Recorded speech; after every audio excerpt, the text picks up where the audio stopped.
talk is money, honey. All we talk is money. All we talk is money. It's like bees to the honey. Honey, money, honey, money, honey. It's the SOSCAST, baby. All right. Thank you so much for that amazing round of applause. Studio audience, everyone out there listening in internet land, respect to you. Thank you for being here.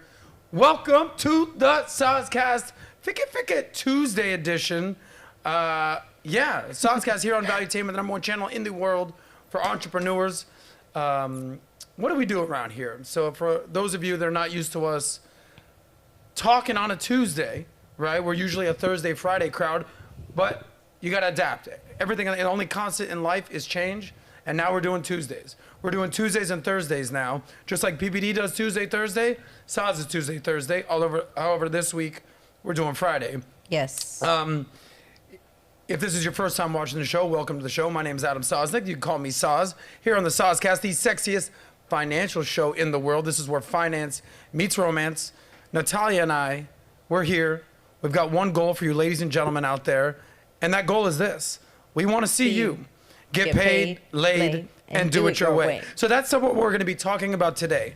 All about getting paid and all about getting laid. That's just like, think you're here, then you're there. It's value, it's attainment. Paid, laid. Look at, just, can you? Speaking of getting paid and laid, the lovely Natalia Del Valle, she's getting one of those. Yes. I know that for a fact. Okay. Which one is it though? You'll never know. I just got here. Natalia just showed up. Yes. Anyway, thank you guys. A couple of housekeeping items. If this is your first time watching the show, or if you're a long-time listener, we appreciate you. Natalia's got some updates for you. Yes. Let me give you guys a little run of schedule. We've got an action-packed month of May that culminates with a huge event coming up in early June. Later this week, Donovan Sharp and his lovely wife Devin will be here with a host of lovely ladies. The week after that, the OG, the godfather of the red pill, Rollo Tomasi, is going to be back on the show. We've got a lot to discuss with my guy, King of Las Vegas, Michael Certain, and a packed house of ladies. Of course, Natalia and I will be here. I mean, it's kind of our show, so we'll be here. Yes. MLD is going to be back, your boyfriend, your best friend. He wishes. He's going to be sitting right here with you. He wishes. And then at the end of the month, we'll announce this in the next few days. Well, when we lock down date, time, location, all that, we will be doing our first live event with special guests, Fresh and Fit, in the house. All right?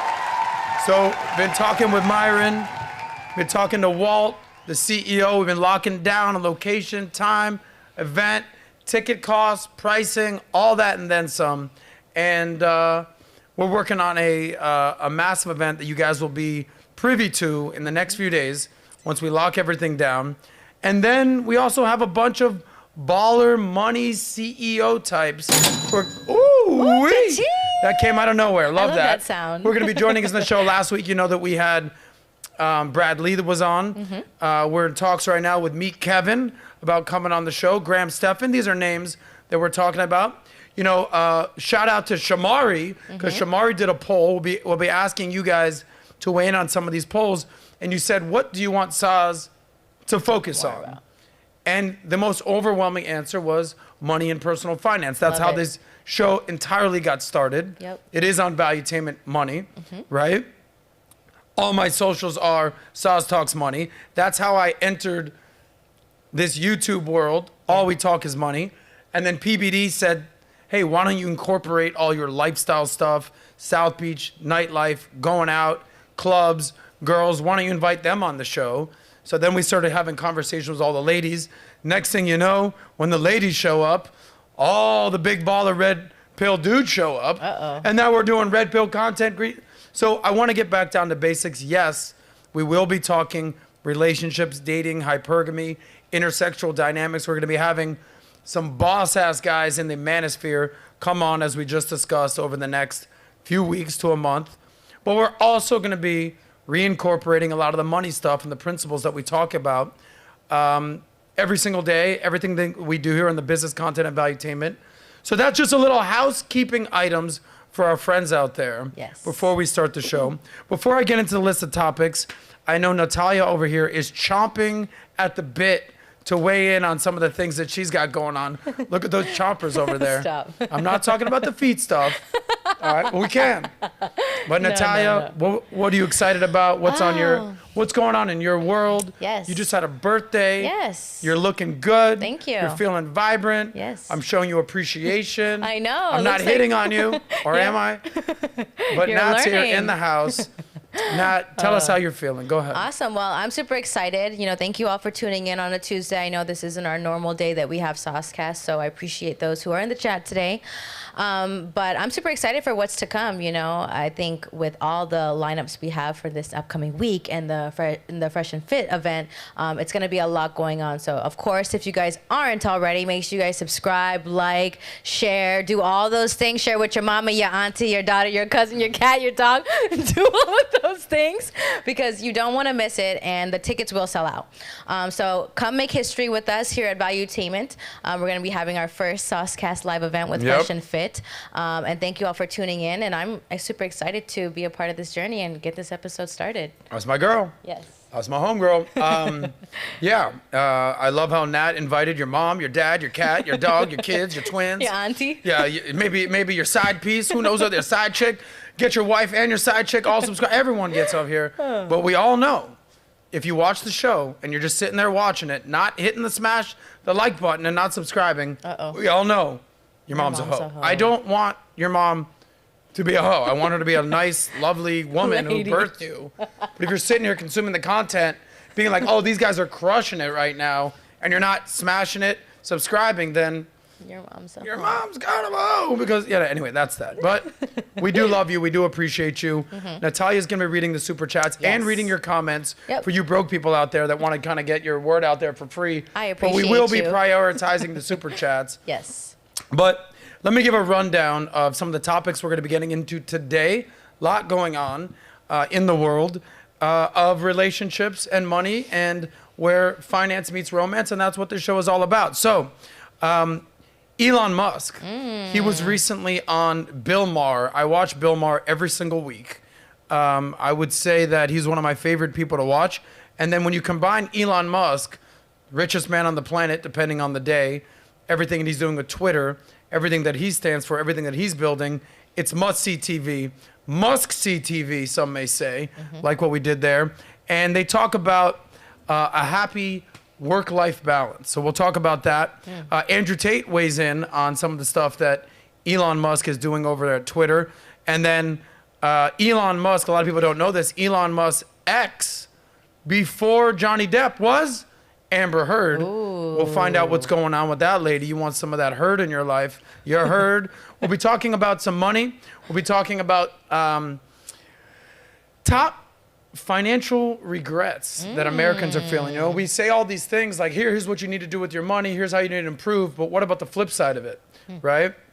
We'll get into the opportunities and leaks that they talk about at the SLS over there.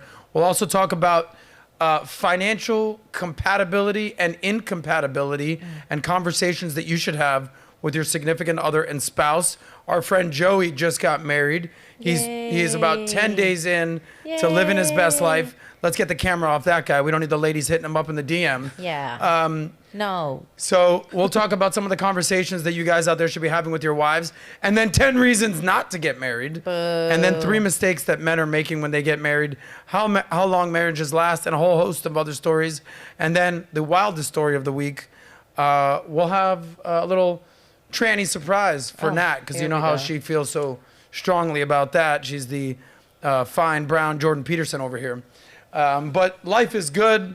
And we're here at Valuetainment having a ball. So we appreciate you being here with us. Are we ready to get this show started? Let's get this party started. Get this party started. What about that song? Yeah, that song. Let's get it started. Let's get it started. Started. Oh, get it. Ooh, yeah. I like that. There was slightly disco, slightly porno music, which is my favorite type of music. Me there. No? All right, that's just me.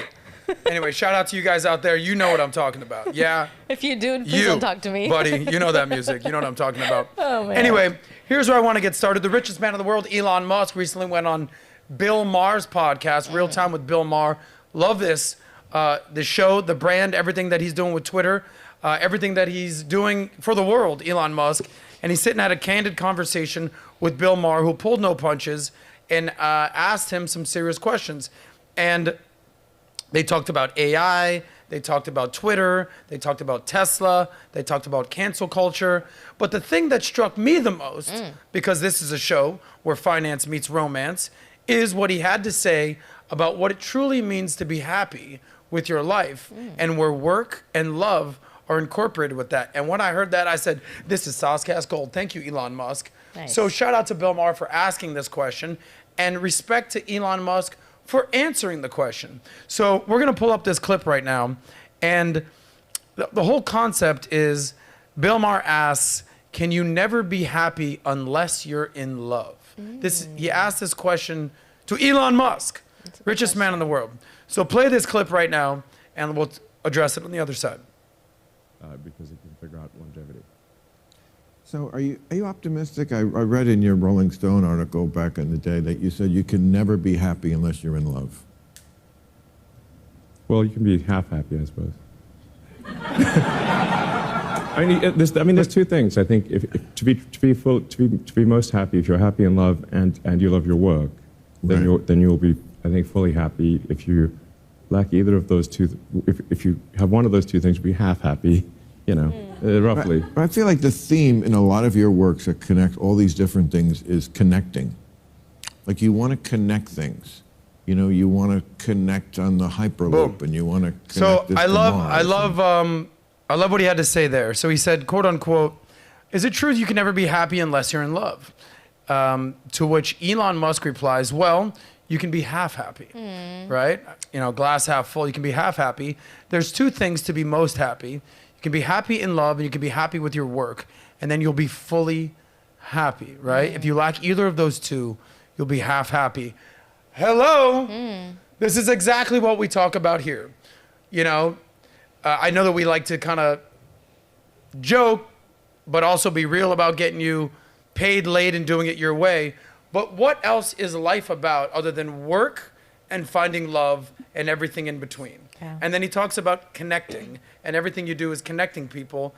And relationships are the connective tissue between all of life. I love the conversation that I had with Brad Lee the other day about, my whole thing is health, wealth, and happiness. What makes happiness? Happiness to me is having meaning and purpose in your life. And his whole thing was basically saying, yes, relationships are what make me happy. So when I'm thinking about who I am as a networker, as someone that has made my money in networking, relationships, sales, it all comes down to basically interacting with other people. And I think the connective tissue that Elon Musk is talking about is, especially for a man, they say that chase success or build success, not women, but eventually when you have the success, specifically is when you'll have the most opportunities and choices and options for women. Speaking of women, I think Elon Musk has 9 children with 3 different mothers. When you have that kind of money and you're trying to basically repopulate Mars, you got to keep going, Elon. You got to keep this thing going. Don't stop at 9, baby. The world needs more Musks out there.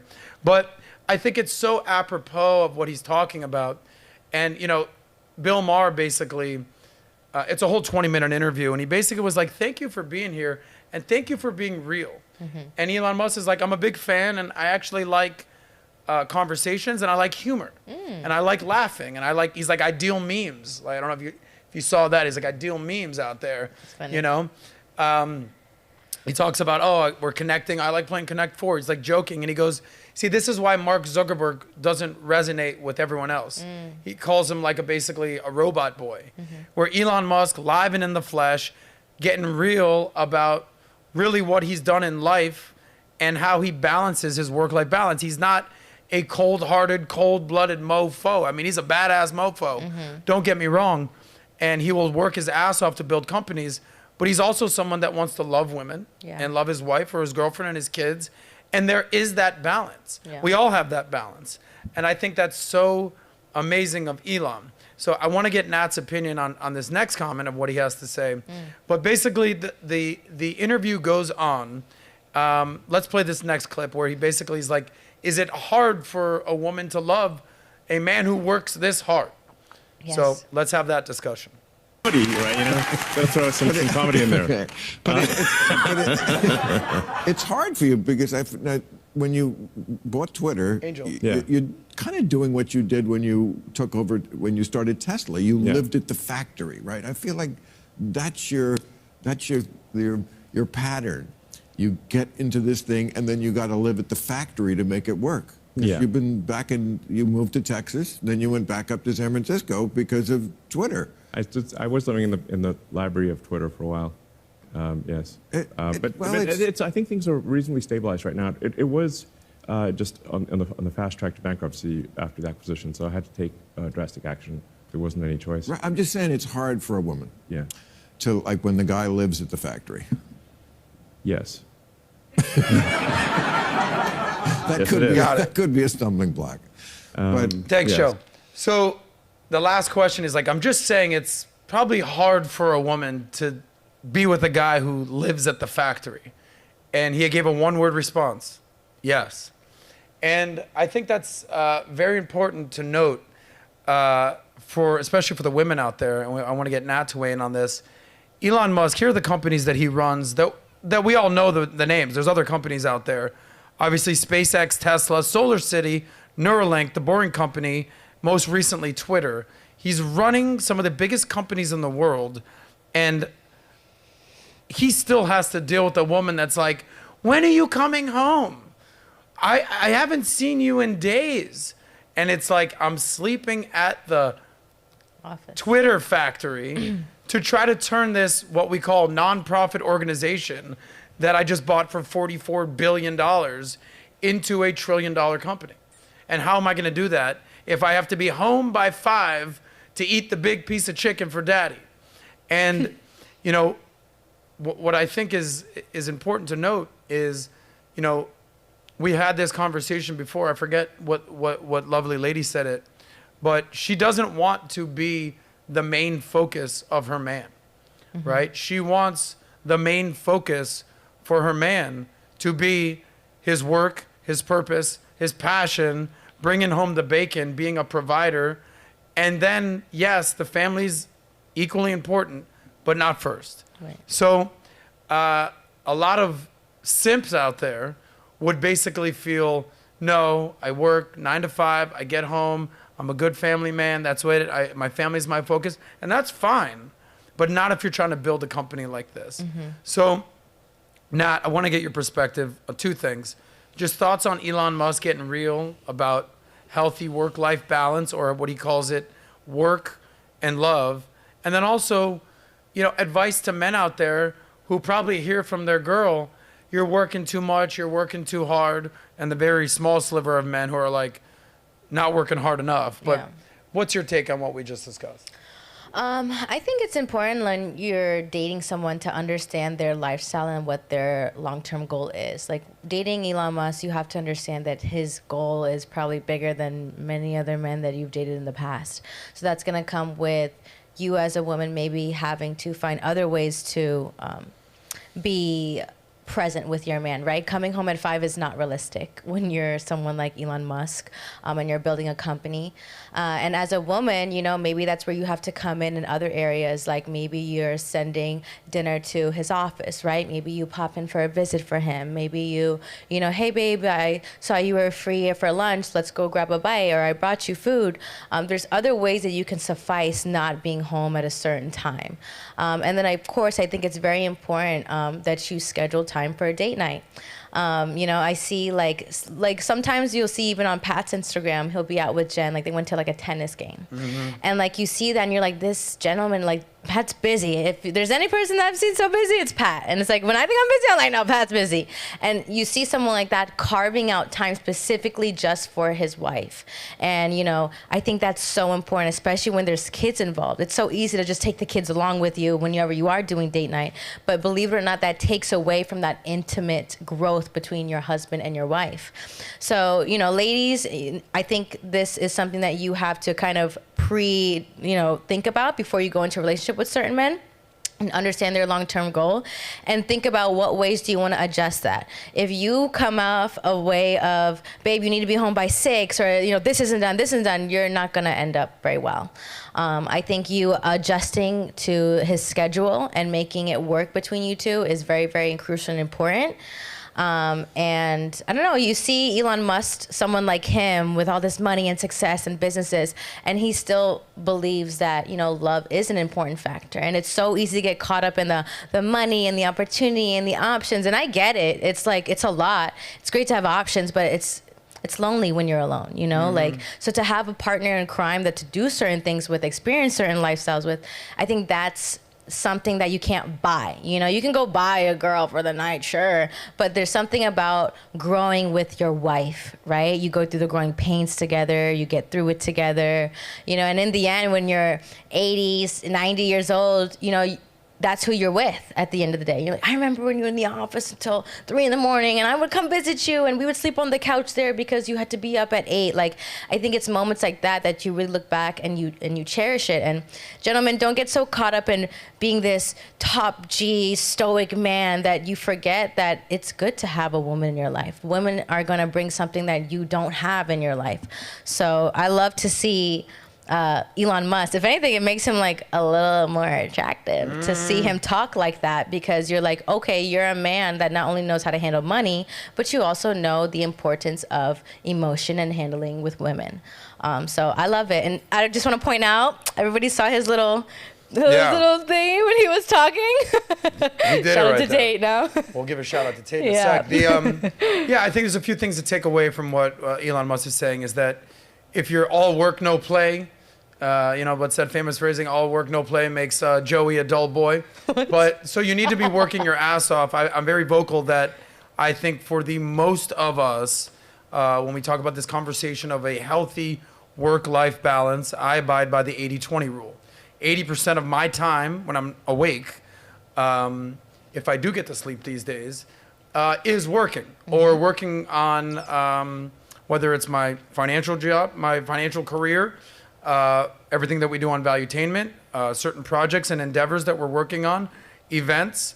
And then when everything is said and done, all right, you might catch me out of the club on a Saturday night, but that's after everything else is done. Yes. Okay?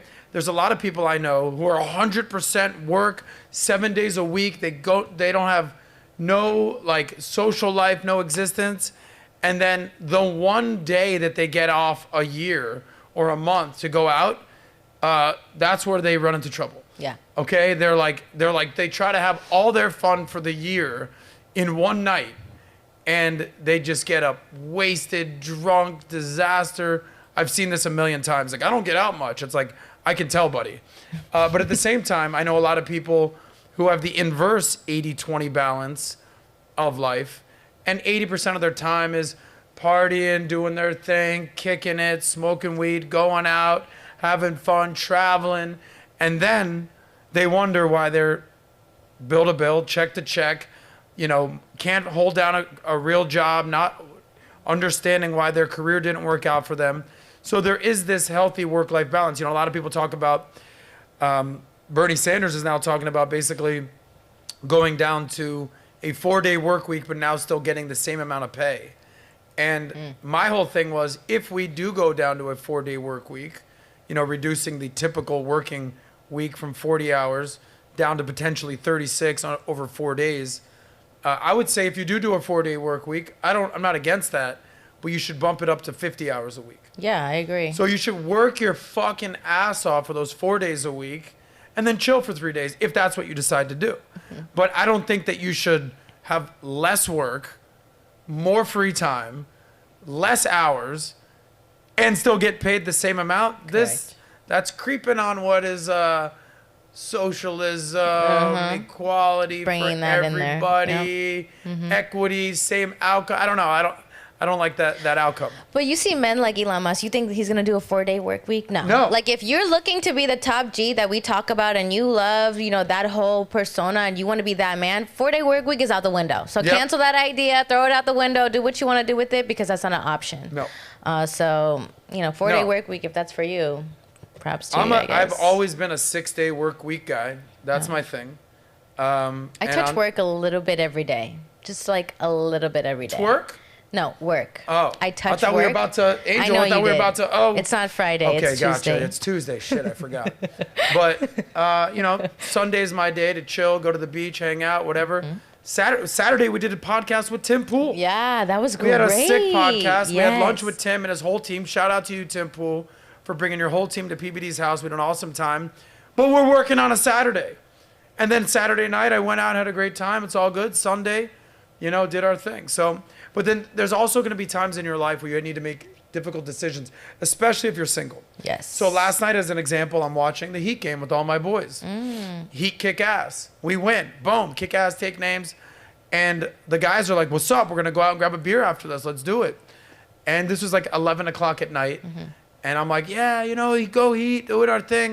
And then I'm like, holy shit, I have a podcast with Michael Saylor and PBD tomorrow morning. I have to be there on time. Let me actually go to bed now. And they're like, no, come on, you need to do this. And I elected to go to bed. Don't get me wrong. Traffic was kind of rough today anyway. However, You ran yourself out. yeah, no.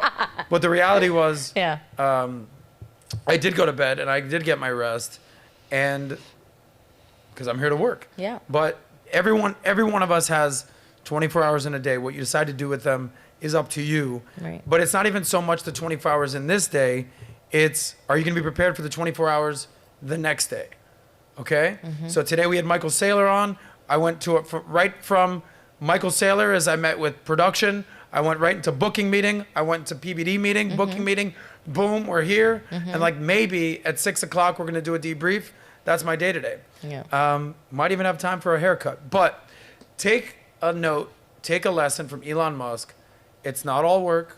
It's not all play, right? As Kanye would say, I don't know what's better, getting laid or getting paid, but I know what I'm doing. One, I'm the other's getting away. Find your balance. Yeah. There you go. Find your balance. Speaking of Twitter and Elon Musk, your friend, the top G that you've referenced a few times, Top G. Andrew Tate had a couple opinions on what Elon Musk is looking to do with Twitter. So we all know that Elon Musk has bought Twitter. I believe that Twitter is the only social media platform that Andrew Tate is actually allowed to use these days. Tate was invited back on and gladly accepted after Elon Musk bought Twitter. Trump was also invited back on. Yeah. He said, no, you're fired. I'm done. I'm doing Not Truth yet. Social. We'll see what happens with that. But Tate is out there tweeting and is actually, Pat has encouraged me, get more on Twitter, get more on Twitter. Yes. That's where thought leaders are. That's where you got to get out there. And I'm like, I'm an Instagram, YouTube, get on Twitter. And the more and more that I've been on Twitter, the more and more I enjoy it. Now, I do get into some hot water with my ex-girlfriend, Chelsea Handler, from time to time on Twitter. But hey, such is life. We're trying to get laid and get paid and to do it our way. But Elon Musk recently tweeted the following. Go ahead and pull this up, Joe. He said he's basically considering deactivating accounts that have not been utilized in years. And you would think, okay, that's pragmatic of you. I understand why you would not want to have active accounts that are inactive. Go to Elon Musk's tweet if you could go down. So Elon Musk tweeted, okay, we're purging accounts that have had no activity at all for several years. So you'll probably see follower count drop. So if you're thinking, okay, if you're just a normal Twitter user, now they talked about this actually on Elon Musk's interview on Bill Maher. It's like maybe 2%, I'm making up a number here, but a very small percentage of people on Twitter are the ones tweeting. Yeah. 98% of it are the people just consuming the content. Right. So most people are just here to watch the show, right? It's kind of like the Coliseum or the Great Forum or the City Center where people can engage, right? The town square, as they called it, the social town square of the internet. So on the social town square of the internet, pull that back up, Joe. Well, the great Andrew Tate sees what Elon Musk has to say and says, well, hold on, not so fast, Elon. Consider this. So this is what Andrew Tate had to tweet. He said, hold on. It's a very good idea to Elon, but my father died and I still read his account daily. Please keep him active. Very interesting. Hit on Tate-rific, right? Tate-terrific. That's Andrew Tate's father, Dad. Emery Tate, right? So if you're, you know, my father passed away a few years ago. Tate's father passed away. I think his last tweet was in 2013, so maybe it's been 10 years. Respect. You know, my father didn't have a Twitter or any social media. Right. Like, my father is just like me, technically inept. I don't think he can figure out how to turn on a computer, but pull those tweets up. Now, if you can go back and see what your father's thoughts were, would you want that? You know, Pat always says, I make content for business, for social media, for the entrepreneurs out there, politics, business, everything that Pat does. But he goes, also think about this. My grandkids, my great-grandkids, and Right. so on and so forth, my legacy, my lineage, is going to be able to see hours and hours and hours on the end of what I had to say. What would you pay to see your grandfather speak on YouTube for hours on end? Or what would you pay to see your great-great-grandfather, who wasn't even alive when there was radio, TV, anything, to see him speak? I don't know what kind of number you put on that. Yeah. So I totally appreciate and understand where Tate is coming from, is that this is the medium and the outlet that he can see and hear his father's words. So go back to Emery Tate's Twitter. It was Tate-terrific. But if you ever want to get a sneak peek into how Andrew Tate and Tristan Tate think, just go to his father's Twitter. Yeah. It is on another level of consciousness and thought. So pull that up, Joe. So here are some of, punch in if you can. Here are some of the things that Tate's father was talking about. All right, just out there in the town square. How can we still fund military biofuel? Result, burn food and greenage in order to make fuel and wage war. Fuck a starving baby. All right, this light's bad. All right. The problem with modern men is that their main sex organ is the tongue. Their favorite position is their head between thighs. I fail and now have 3 kids. All right. So he talks about gays. He talks about who chains us and who holds the key that can set us free. It's you. You have all the weapons you need. Now fight. That's from a movie, Sucker Punch. And if you keep scrolling down, the psychological effects of mind fuck are not understood. We learned nothing from Nazi failure. Get into lockstep and lose your mind. Listen, we don't need to go through every single tweet that his father did. But if you ever wonder, how the hell did Tate think this way? It's right there. Yeah. So his plea to Elon, or request, is, hey man, great idea. By the way, you saw what he did there. He didn't say, horrible idea, Elon. No, that'd be retarded. He said, hey, good idea. I hear you, which everyone should learn a lesson here. This is how you get your point across without being a dick and actually get consideration. Great idea. But if you would consider, I actually think it'd be better for you to actually keep it up, because I actually read my father's tweets. So maybe there's a happy medium here. This is what's called the shit sandwich, by the way. Anytime you ever want to give someone bad news, you don't want to wink, wink to our friends over here. You don't just start with the bad news. You say, hey, you're doing great. Yeah. Here's what I appreciate about you. By the way, here's what's happening with this that's negative, right? But hey, man, I believe in you. You got this. It's called the shit sandwich. I do it all the time. We know. Okay, exactly. Natalia. I know. Now listen, Nat, I gotta tell you. Yeah. I think you're lovely. Thank you. I think you're amazing. I Okay. appreciate you. Thank you. Now, you were a little late for the podcast today. Uh, Can we do better the next time so you're on time? What can we do about that? sure, Adam. I love you. Thank you for that amazing response. You're welcome. And let's get this party started. Let's go. That, my friends, is a real life example of the shit sandwich. I told her how great she was. I addressed the concern. Yes. And I appreciated her. So that's what Tate did with Elon. Yeah. Anyway. I think it's very special the time we live in today because we get to document legacy. You know, back then, like, it was our history books, and we have an opportunity to document legacy through all of these social media platforms. So I could totally understand and relate to why he wouldn't want that account to be deleted, because also it's like as he gets older, right, and he reads them, he's going to read them differently. As you read certain things when you're older, you'll receive the message in a different way, and sometimes you need to receive it from certain people for a message to get across.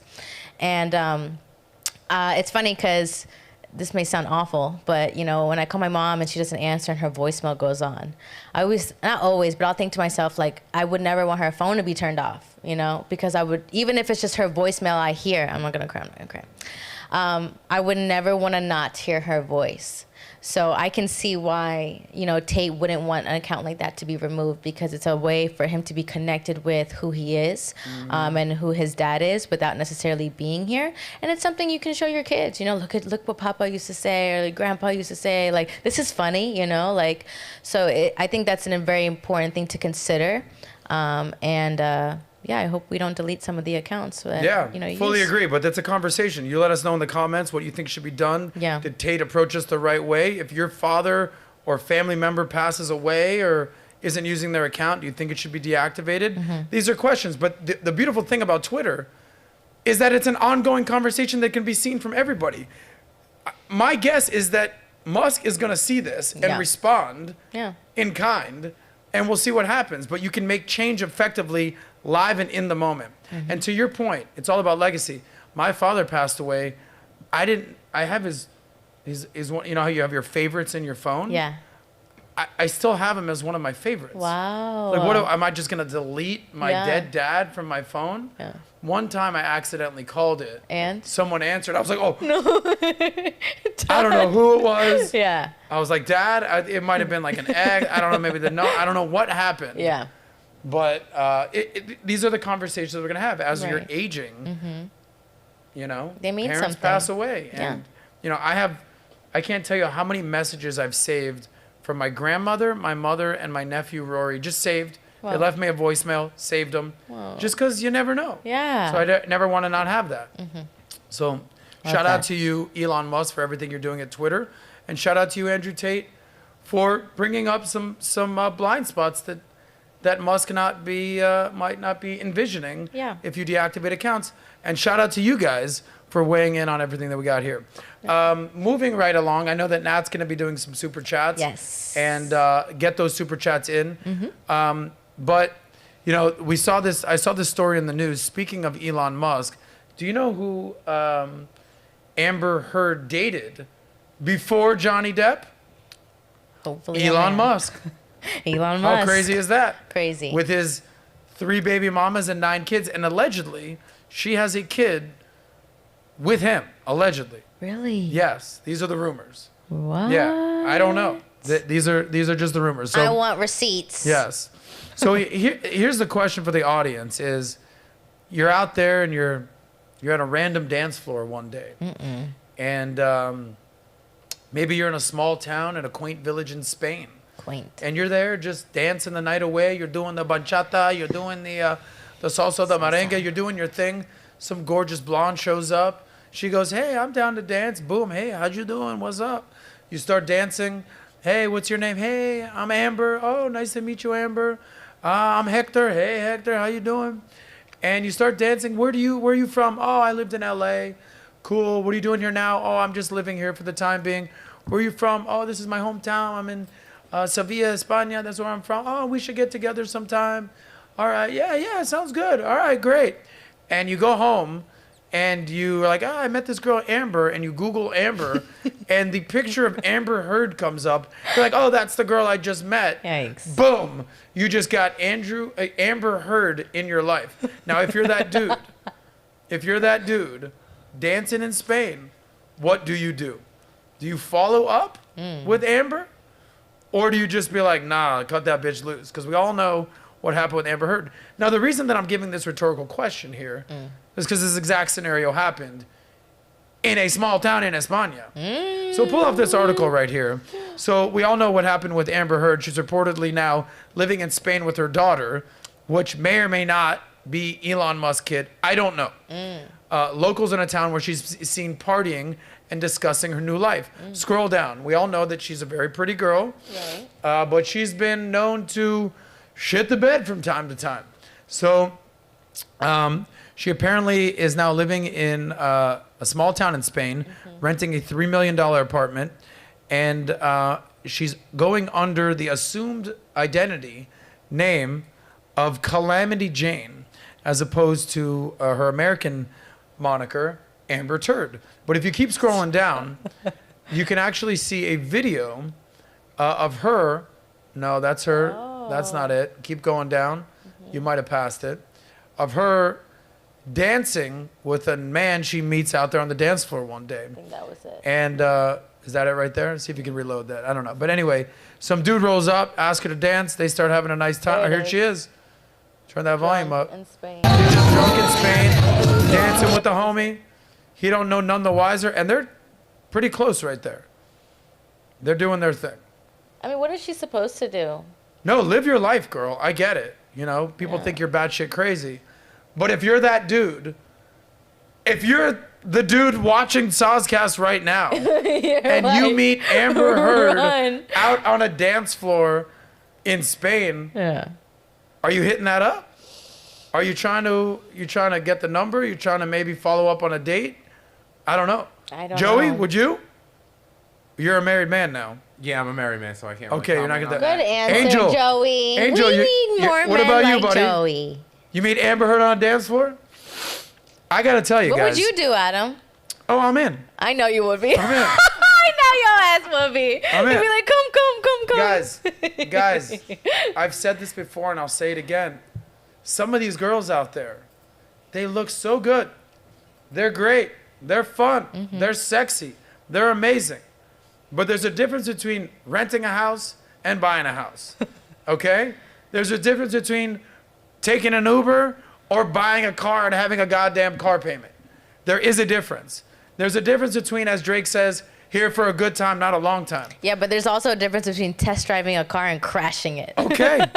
Listen. But where do the crashes happen proverbially? Okay, you bring her home, she They gets happen- pregnant. Well, Boom. that, to me, the biggest concern, yes, that is a concern. Yes. That's why you need to wrap it up when we just had Brad Lee, that guy's one-hit wonder over there. Yeah. But it's the marriage component. It's you're married to somebody and they go batshit crazy and they want half your assets. That to me is the scariest thing. Because as crazy as Amber Heard is, I'm sure she's a good mother. That's not a major concern. Yes, I do not want to knock up a crazy girl that won't let me see my kid. Like, yes. Right. But you ask the question, if I'm a random dude in Spain and I meet Amber Heard out on the dance floor, yeah, let's go have a good time. Now, what I know about you, am I wifing you up? Hell no. But that's a message to all the OnlyFans girls, sex worker types out there, all those chicks selling feet pics for money out there, just doing their thing. Why is the camera on that? Why is the camera on that? I'm just saying, there's a message there. And I think Amber Heard embodies the message. Guys, fellas, they'll take you down. They'll bring you down to Chinatown and all around and bring you back around. But they might not want to wife you up, okay? Because they say that, women are concerned about a man's future and a man is concerned about a woman's past. So a woman with a past like Amber Heard, yeah, I totally understand why no one would want to ever marry her again. But if you're Enrique and you're out on the dance floor doing the fucking bachata out in España, Live it up, Ricky Martin. Have la vida loca. Do your thing. But do you think? But that's not how you're gonna marry her. But do you think it would be the same if she married somebody who maybe is not making a lot of money, like a random guy in Spain? Like, Yeah. I don't think. You're asking, would she marry a random guy in Spain? I think that no, would- because I believe in the philosophy, the principle of hypergamy. She's gonna have a very hard time dating down. After dating Elon Musk She's gonna have a hard time dating and Johnny down. Depp. She's gonna have a hard time dating down After you date an A-list or movie dating star. up. She's gonna have a hard time dating up. No, incorrect, Natalia Del Valle. I'm confused. She's gonna have a very hard time dating down. Okay? She's what is known as getting alpha widowed. Let me explain. Okay. Once you date the likes of Elon Musk, Right. once you date the likes of Johnny Depp, Okay. you think you're just gonna go on a date with Bill over here? No, you're not dating Bill the bartender now. Why? Why? Why? I'm saying You've based on dated her, the richest based guy on in her the world. situation. You've dated based on her the- situation. She has dated Elon Musk and Johnny Depp, and she had this horrible divorce that went viral. Her likelihood to date somebody who is better and than those people are very, very low. So she's probably I wouldn't be surprised if she settled for like a bartender that really loved her. Maybe he didn't provide for her Natalia? based on her reality. Natalia. Because what high value man is going to be like, oh yeah, I'm going to marry this girl. You know, I have all this money. She's probably going to take half of it if we get divorced. No. Natalia, allow me for a second. Okay, because I'm confused then. Have you learned nothing I've learned. on I've sitting learned. side by side with But me on who SOSCAST? would date her? Who would date her? What do you mean who would date her? Who would date her and marry her? Exactly.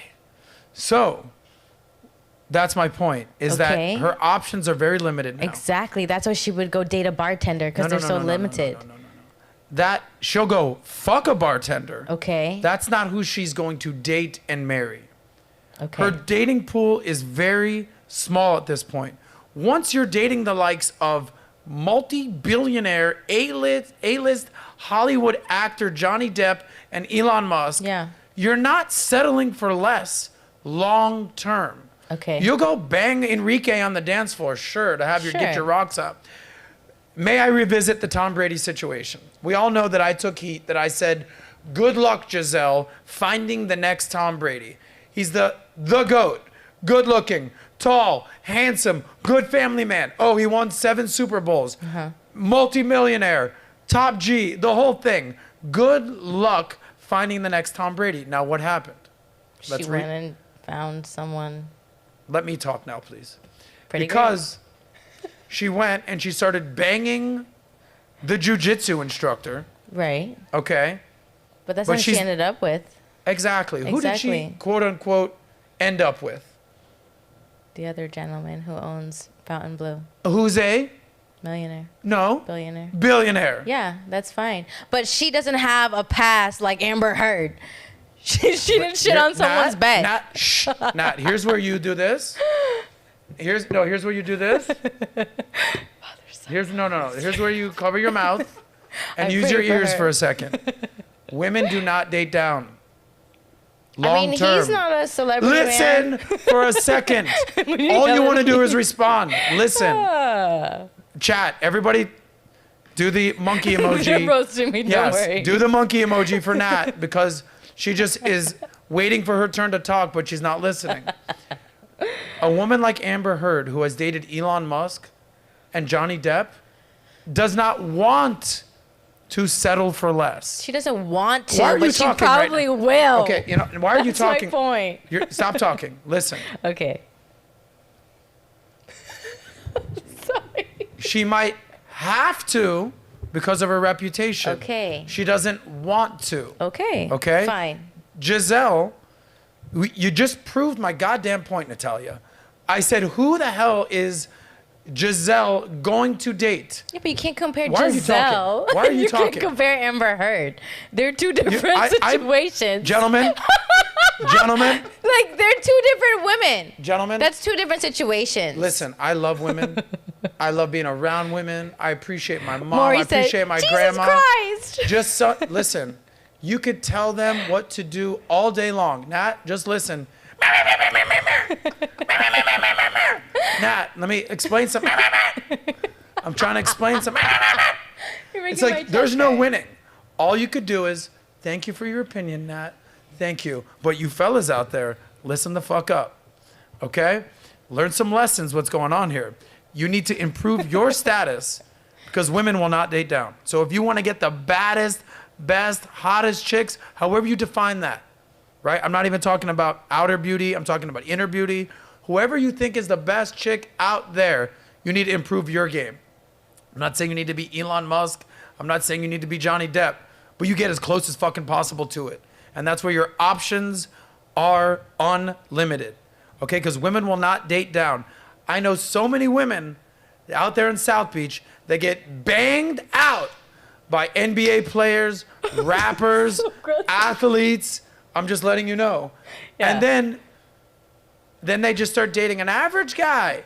And then what happens is the average guy thinks that, you know, he's got this girl. They get one text message from millionaire, athlete, baller, and they're like, oh, they tell their boyfriend they're busy. Hey, I don't know. And then they're just going back to the dude that's bigger, faster, stronger, wealthier, cooler, sexier, all that, and then some. Be very careful out there. Women will not, when I say date down, I mean long term. So the likes of Amber Heard or the likes of Giselle, their dating pool is so small, okay, that yes, they will go have sex with a jiu-jitsu instructor or date Enrique on the dance floor in Spain, but that's not who they want to be with long term. I'm just letting you guys know that. This is the entire concept of hypergamy. Yeah. Okay? So go ahead and man up right now. Go ahead. I don't disagree with you, but if you're comparing the pools between Giselle versus Amber Heard is smaller than that. Amber Heard pool, because of her past and her divorce being so public the way it is, her likelihood to go find another millionaire knowing the past and how that divorce went is even smaller than someone like Giselle. But I do think I could see her ending up with maybe someone with average to medium income. Amber Heard age? 37. Amber Heard's 37, Giselle's 42, and if she was to find a millionaire, 43? he'd have to be like a incognito millionaire. We'll see. Don't speak no English. Anyway, you guys let me know. Is Nat just completely not I'll be understanding the concept of hypergamy here? Nat's triggered. She's delusional. Get off the pod, Nat. She's incapable of shutting up. Blah, blah, blah. Giselle's 42. Giselle's what, 42? You guys are so funny. I'm just saying. I just don't think. Oh, Nat's in Fantasyland. Yeah. Listen. We love Nat. We appreciate Nat. But at the end, even though Nat sits here and listens to what we say, she's still a woman. And this is like, and we love women. You know, before Chelsea Handler tries to get me canceled that I'm some sort of misogynist, I love women. Yeah. I just don't want to see you broke, delusional, by yourself, old as fuck, being like, oh, men, it's like, why don't you listen to how men think and how the world operates? So even Nat, you know, she's had all this data, iOS updates plugged in. She knows what's going on. She's still hardwired, and she's got millions of years of evolution of being a female. But this is why we have these conversations. Yeah. Respect to you, Nat. Well. Anyway, we'll just leave it there. So I'll start with what I initially said. Amber Heard, if you meet her on a dance floor, are you taking her down or not?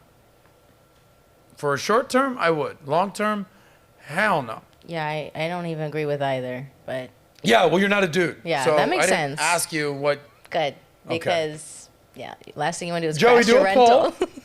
Would you crash your rental? Would everyone. you? What's the best way to do this? Have sex, hook up, date, Amber Heard.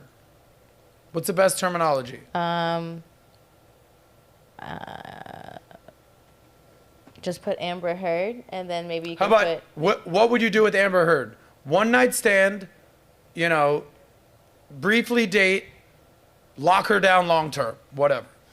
Okay. No one's gonna lock her down long term. We'll find out. Okay. Guys, just don't disappoint me. Anyway, please do me a favor and show some love for Nat in the chat. Oh, But if man. you feel They some are. type, We but if you appreciate feel some type of way, go ahead and roast Nat right now. That's all right. You guys can Anyway. roast me. I kind of enjoy it. I feel loved. Joey, while you're doing that, can we talk a little bit of money right now? Cha-ching! Can we talk a little bit about money? There All it we talk is is. money, honey. All we talk is money.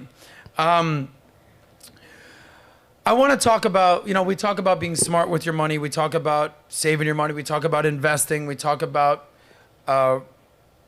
getting into crypto. We just had Michael Saylor on the podcast today. We have all sorts of economists on the podcast.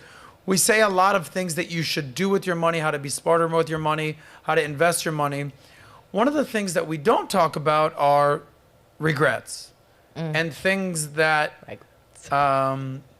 you have not done, or as Natalia calls them, rugrats. From that movie. I'm sorry. I think I got the Nat's trying to get a Rugrats tattoo. I got the giggles. I'm sorry. Was it Rugrats or was it Ragrats? Ragrats, yeah. Anyway, Chris Williamson, I heard him speak recently. He says, we all get to choose our regrets. Shout out to him. He says, you can choose your regrets, meaning you have the choice to choose what you will regret. So we're going to go a list of what people in America regret not doing.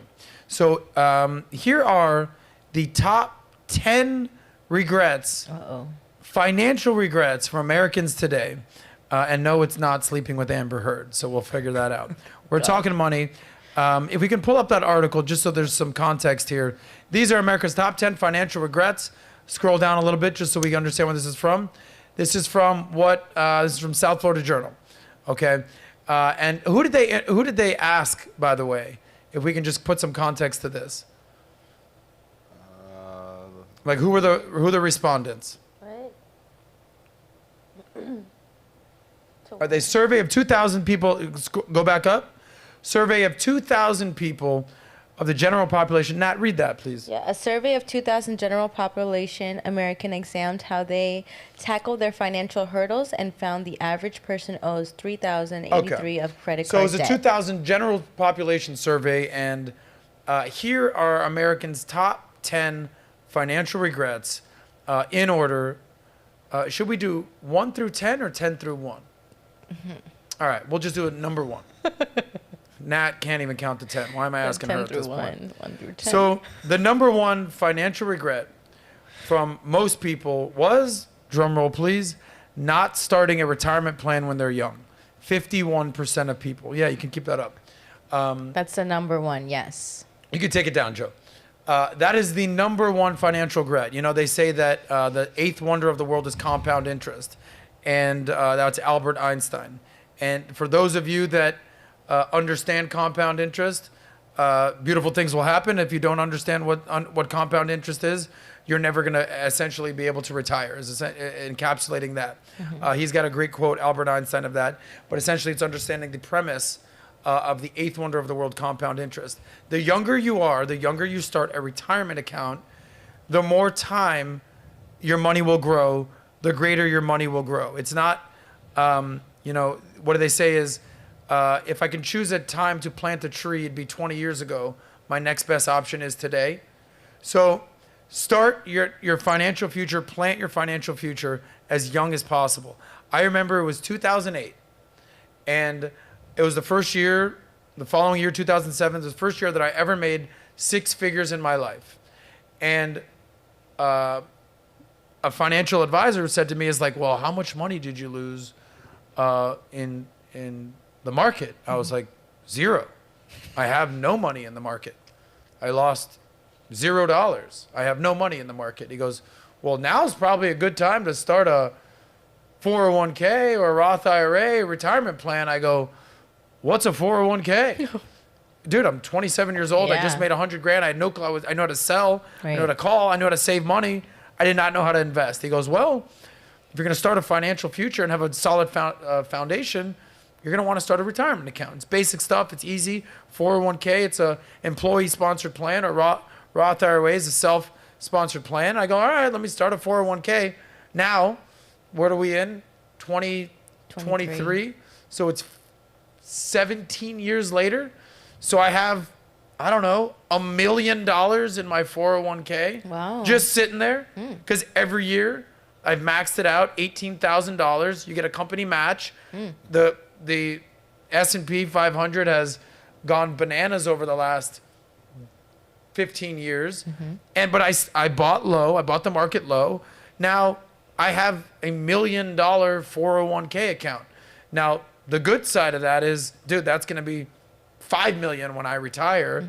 The bad side of it is I don't get to touch that money until I retire. Right. So it's cool. I got money in there, but number one regret, not starting a retirement plan while they're young. Peter Thiel, billionaire, multi-billionaire, PayPal mafia, co-founder, all that. He had a Roth IRA that somehow worked its way up to $5 billion, which is, and that is a tax-free account. So I don't know how he did that, what he was able to manipulate with that. But start a 401k, start a Roth IRA. That is the number one regret from the American public. Number two, not paying attention to their credit score. Credit scores are important. Credit scores enable you to get mortgages, loans, borrow money. Now, your credit score is important, but it is not as important as your net worth. You know, net worth number one, credit score number two, but it is important. Number three, buying cheap goods. You know, they say buy nice or buy it twice. There's a difference between buying something that is inexpensive or something that is on sale versus just buying it cheap. Nat, how many times have you bought something cheap, try to cut corners? It's like, fuck, now I got to buy this again. Or you hired someone that, you know, you get them on the cheap and then like, all right, I got to do this again. You know that triangle where it says there's three options? You can get it cheap, you can get it fast, or you can get it quality, but you can only pick two. You ever heard that? I think so. So you can get it cheap and fast, right? But it won't be quality. You can get it quality and fast, but it won't be cheap, right? So you can take your pick. Or you can get it, what's the third quality. one? What's that? I prefer quality. Quality. Buy nice or buy it twice. That is the third regret, buying cheap goods. I got this shirt not too long ago. It was quite more of an expensive shirt. I got like 5 compliments today. People can see quality. Just saying. I feel like you're about to get your 6th compliment right now. You're looking good, girl. Thank you. Number 6. Let Nat know in the chat that she is one hot ass delusional lady. No, the hater's gonna come in. She's only a 2, bro. You ain't shit, Nat. I know you're in there. Nat, you humble me. Nat, you ain't shit, but let me know when your bathwater's on sale. Okay, I will. You guys humble me. Thank you. Top 4 American regret, defaulting on payments and ending up in debt collection. Oh, the repo man don't play. Repo man don't play. You know, whether it's your car, whether it's certain business debt, or they can put tax liens on your stuff. You know, fun fact, 100% of houses that have been foreclosed on all had a mortgage on them. I don't know if you understand what I said there. If you rent, you can't get foreclosed on. So only if you have a mortgage can you be foreclosed. I'm sure there's going to be like one nerdy ass realtor. It's like, no, technically, according to Amendment 417 of Realtor Association, if it's a rent to buy property, then technically, yeah, okay, I get it, nerd alert. But you can only get foreclosed on, all right, or default on payments if there's a mortgage. But keep your payments on time, ladies and gentlemen. Yes. Number 5, overspending on credit cards that they can't afford to repay. I see this all the time. It's no good. Keeping up with it is what? It's no good. It's no what? It's no good. It's no good. It's no good. It's no good. No good. I can't believe it. Yeah. It's no good. No good. I agree.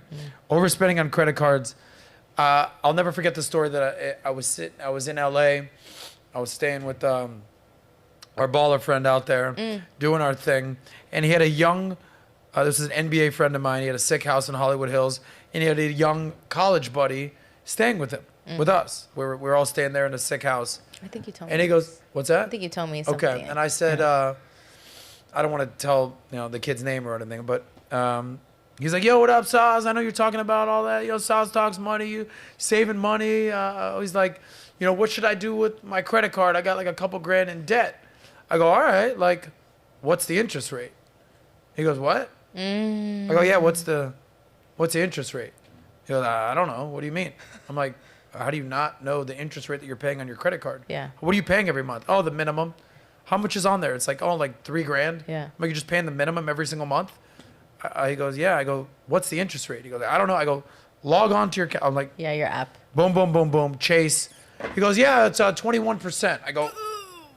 I go, do you think that's good or bad? He goes, I don't know. It's just, I guess, kind of normal. I go, that shit ain't normal, dog.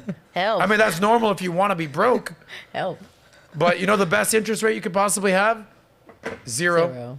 All right, this guy's paying 21%. And I said, by the way, if you invest in a 401k, Roth IRA, any type of investment, a standard good investment, like if people are happy getting a 10% rate of return. That's what the S&P 500 returns year after year. A house, if you buy a house, that averages typically between 3 and 5%. You know, we talked with Michael Saylor today about Bitcoin returning over 100% or 500%, some astronomical returns. But that's going up, appreciating assets, depreciating assets, like your credit card payment. Yeah. That is going the wrong way. So appreciate your money, don't depreciate your money, and get the hell out of that credit card debt. Speaking of appreciation, hey Nat, I appreciate you. Thanks, Sauce. I appreciate that. I appreciate you too. You delusional, dumb mother. No, I'm just kidding. Yes. I love this girl. She's the best. She It's okay. We've got sometimes some doesn't get haters it. in here, which is good. She's a 4 after a few drinks. I can promise you she's way I better got than Uncle the four. Luke, Nat, you aight. Yeah, she's definitely all right. All right, let's get through these and we'll get to some super chats. Yes. Number 6, buying a car without knowing what's involved. I mean, I can do a whole segment on this. We know. About what it takes when you have a car. You know, car payments a few years ago, pre-COVID, I think the average car payment for a new car was $550. Now, as we discussed on PBD Podcast, it's like $750. How do people afford cars these days? You can't. Okay? And, you know, a little fun fact, a lot of car dealerships, they don't make their money on selling you the new tires or this new spoiler or, you know, the price of the car by $1,000. They make their money on the financing. Okay? And they start whooping your ass on the interest rates. And you're paying 9.5% or 15% or 21% like our previous buddy for your vehicle.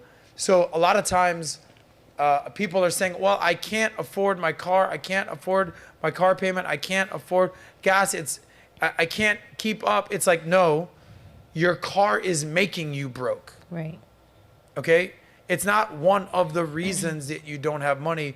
Your car is making you broke. That is the number one thing that is keeping Americans broke. So number 7, letting student debt accumulate. That's 36%. So we all know that. You know, degrees pay fees, skills pay the bills. Which one is you? Oh, I like Yeah, that. I get that. Number 8, getting locked into fixed interest rates. I understand that, 29%. Some people want variable rates versus fixed interest rates. I don't know. I like having 0% and then just making money on interest, on money, on assets that I own, not what I'm paying on. That's me. Number 9, not investing money while young. This is the same thing as number 1. If you can highlight that, not starting a retirement plan when I'm young. It's the same thing. A retirement account is essentially an investment account. The only difference is you can't touch it until you're 60 plus years old, Right. 59 and a half, depending on a Roth IRA. All right? But investing while you're young, whether a lot of young people these days are investing in crypto, a lot of young people are doing meme stocks and game stocks, but whatever tickles your fancy. But before you can invest, learn how to save. Okay? And then number 10, not buying a home or property while young, 25%. So that's not the number one thing, buying a house. Yeah. Okay? I'm a major advocate, rent as long as you can. I'm not saying never buy. At some point, when you have a family and kids and you want to have an ideal lifestyle, you want to do all that, sure. Find the place in the great school district that's safe and all that. You have 2 kids, so you want to get a 4-bedroom, you want to have an office, you want to have a den. I get it. But rent as long as you can. If you're young and you have a roommate, God bless you. Okay? If you're living with your girl and you're renting, all good. If you're unsure of where you're going to be living in the near future because the job market is such in flux and you're in Austin and now you want to go to Boston, or you're in Florida, now you're in California, and you're in Chicago and now you want to go to pick a city, Nat. Pick a city.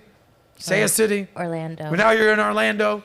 See how long it took for her to think of the city that she's born in? Jesus Christ. I wasn't born there, but okay. You live there. Okay. Okay. Pick another city. Any other city. Jacksonville. Pick a good city. Tampa. Oh, I Pick take a that city back. not in Florida. Los Angeles. I got him. I got it. Mashed potato. Anyway, the point is this. You don't know where you're going to be living the next few years, all right? So it's important to stay flexible. Keep your overhead low, your flexibility high. If you're the type of person that doesn't want to buy a house, it's all good. Renting is perfectly fine. Don't fall into the whole thing about renting is throwing away money. But that, my friends, is a comedic take on the top 10 financial regrets of most Americans. Moving right along. You want to get into some super chats? What do you want to get I into? have a few super chats. I actually do have some super chats. I saw someone said I need her to read it. Okay. This one's from Heisenberg Evil. Yikes. Yikes. Oh, why be like Johnny Depp to be shat on? Damn. What a chat. That's a good one. Ricky, how old are you, Nat? 21. And then we have one more from Jay. Every time I see you together, you can feel the desire through the screen. Nat, would you let Adam hit? I don't let anybody hit. Nat's a virgin. I'm a virgin. And then Nat's my sister from another mister. From another mister. Shout out to this chatter. I see you all the time in the chat. I haven't seen you super chat, but I appreciate you. And you're a Nat fan, so I appreciate you a little more. I'm biased. Mr. Alex De La Cruz. Shout out to you, my guy. I see you in the chat all the time. So I appreciate that. De La Cruz. De La Cruz. And then we had one more that I liked. I wanted to read, but I lost it. That's it for super chats at the moment. Thank you guys for the super chats. I appreciate it. Make sure you guys comment, subscribe, like, share, do all those things because you don't want to miss what we have upcoming this week. And yeah, let's get into the rest of the story. Sauce Man. You know, when I see articles like this, I think it encapsulates everything that we talk about here on trying to basically marry money and relationships and finance and romance and getting paid and getting laid. And I think this article is very indicative of essentially what the SOSCAST is all about. So, crazy stat, 64% of couples admit to being financially incompatible with their partners because of different philosophies on spending, saving, and investing their money. This is a CNBC story. Most couples are financially incompatible. The survey finds having money talk could help you no matter how long you've been together. And just for the record, no, I don't have bad eyesight. The glare is really bad, so that's why I'm like, what is this even saying on the screen?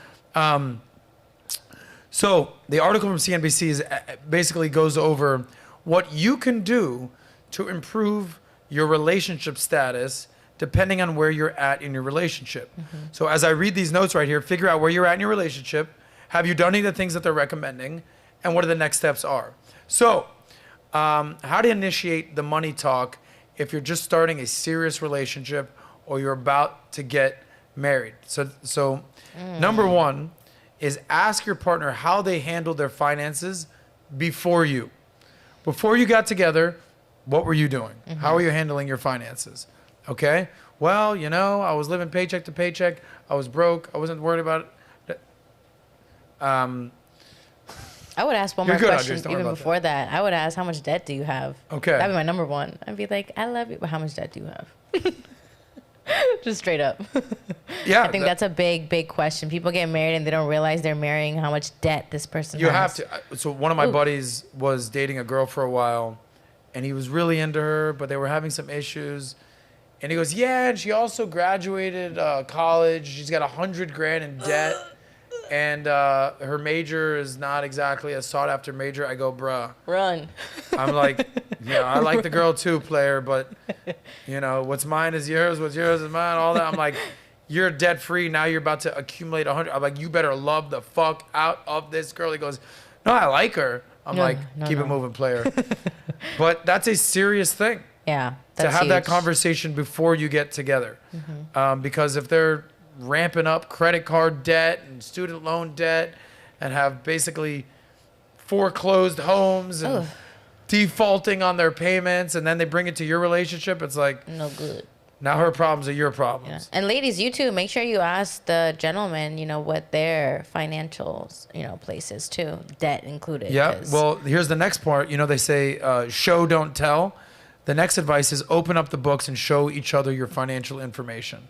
So it's like, no, I have no debt. I'm good. I haven't done anything wrong.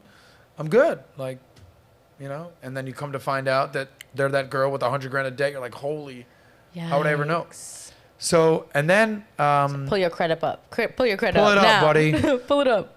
shout out to TransUnion for sponsoring this episode. And then you're going to figure out who's going to basically be handling your certain financial money matters that you need to handle. All right, cool. I got rent. You're going to take care of the car payments. Or I got rent. I'll take care of everything. You're buying the groceries. You're doing the utilities. Just have that conversation. When I was living with an ex at one point, I was kind of sick of, there's the whole concept of like the man pays for everything. The man's the provider. Right. We weren't married, right? We were together. We were engaged. But I was kind of sick of doing everything. And I was like, look, here's what's going to happen. I'm going to pay all the big bills. Whatever a big bill is, you're going to take care of all the small bills. Okay. So I took care of rent. I took care of car payments. All right. Those are the biggest things. Right. You're going to take care of groceries. You're going to take care of utilities, $100 a month. Yeah. But, there's no such thing as a free ride. So now, granted, if this is my wife and we're together and we're combining finances, it's a whole nother conversation. But there's no right or wrong way to do it. You need to have that conversation. Right. So that's my advice for you. So that's if you're just really starting out a serious relationship or you're about to get married, figure out that balance. But now, when you're married, you've been married for a couple of years, you're doing your thing, here's what they recommend. So number one, you need to review the household budget and have an estate plan in place. God forbid something happens. What are we going to do here? Do we have life insurance? Are we having kids? What's going on with the budget? You're identifying, as we do with the SLS every year, you're identifying opportunities where we can maximize our budget, where there are leaks in our budget, how are we losing money. You really hone in on what's going on there. Number two, are we merging accounts or not? Like, are we doing joint accounts? Like, a lot of people will have joint accounts, but then the husband has his separate account, the wife has her separate account. I tell the story about the wife who had access to the husband's account, and he got her, she got him a birthday present, and he got her like a $10,000 watch. And I was like, sick watch, bro. Like, that's so nice of her. It's like, yeah, she just took it out of my account. Like, it's all right, like, sick present. So, like, it wasn't really coming out of her. Right. So these are conversations that you need to have with your significant other. Joey, I assume you're having these conversations now more than ever that you're recently married. All the time. All the time. Nice. So you got to figure out how you're going to do that.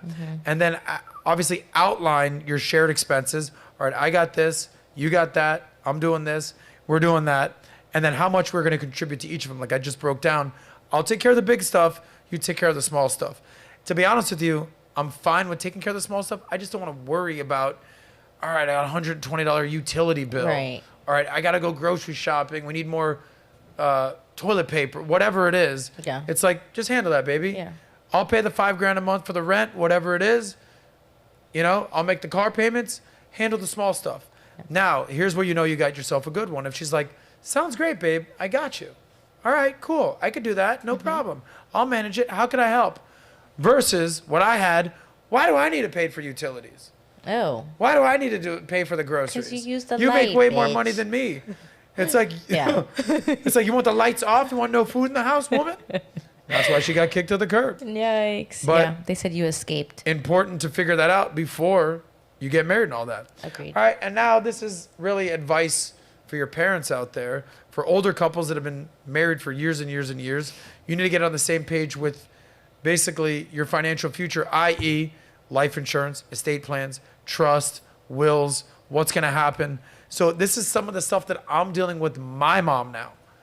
So my stepfather, very unhealthy guy. I'm dealing with Medicaid. with Medicare. Right. These are conversations like my mom is basically, now that she's 70 plus, it's called RMDs, required minimum distributions. You know about that? I know. Not as I'm delusional as you thought, I'm y'all. smart. So these are the things that we're dealing with. So she has to start withdrawing her money from 401k. And you might be doing all right, but now you got to start looking after your aging parents. Yeah. This is the reality of where we're at. We're in our 30s and 40s now, or 20s.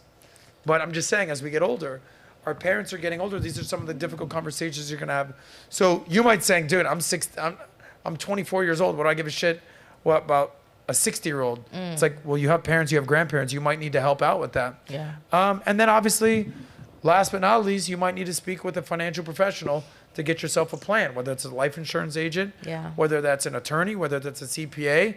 We all know that if you're getting married, prenup, holla, we want prenup, all that and then some. Speak with a trusted professional or even a fiduciary, not a fidouche bag. That's what I like to say. So those are some of the things that you should do to initiate the money talk in your relationship. Cha-ching. Cha-ching. Okay. There it is. Moving right along. We just talked about the prenup right now. A lot of dudes out there aren't exactly into this whole marriage thing. Sorry to inform you, Joe. Boo. They're basically saying, I don't know. Look at that. That's a woman who will take half your shit, brother. Not true. She will take I'm your okay money. with the prenup. I'm okay with the prenup, but I want to get married. Okay. I want love. Okay. I just want love. I don't know if I want to get married. I don't know if I want to, I would like to quote be unquote, married. settle down. I just want love. I want kids. I want a family. I want it all.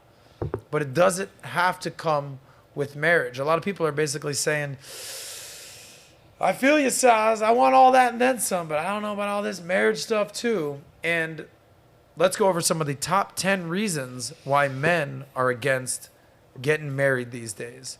So there's a running checklist. You got Nat over here getting all salty out there because she wants to get married.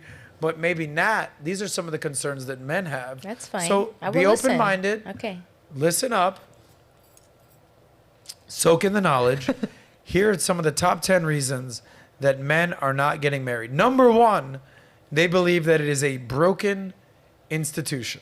Okay? What? The institution of marriage is broken. Nat, I'm actually going to have you read some of this stuff. Okay. So you don't chirp back at me. Chirp, chirp. Chirp, chirp, skirt, skirt. Chirp, chirp. So we'll go through each one. Okay. They believe that the institution of marriage is broken. Why? Scroll down. So, no. Yep. It's sexist. No, before that. In some men, Where? Okay. In some men's eyes, marriage is what is it? that says antiquated. I know, Yep. antiquated concept that doesn't fit into society today.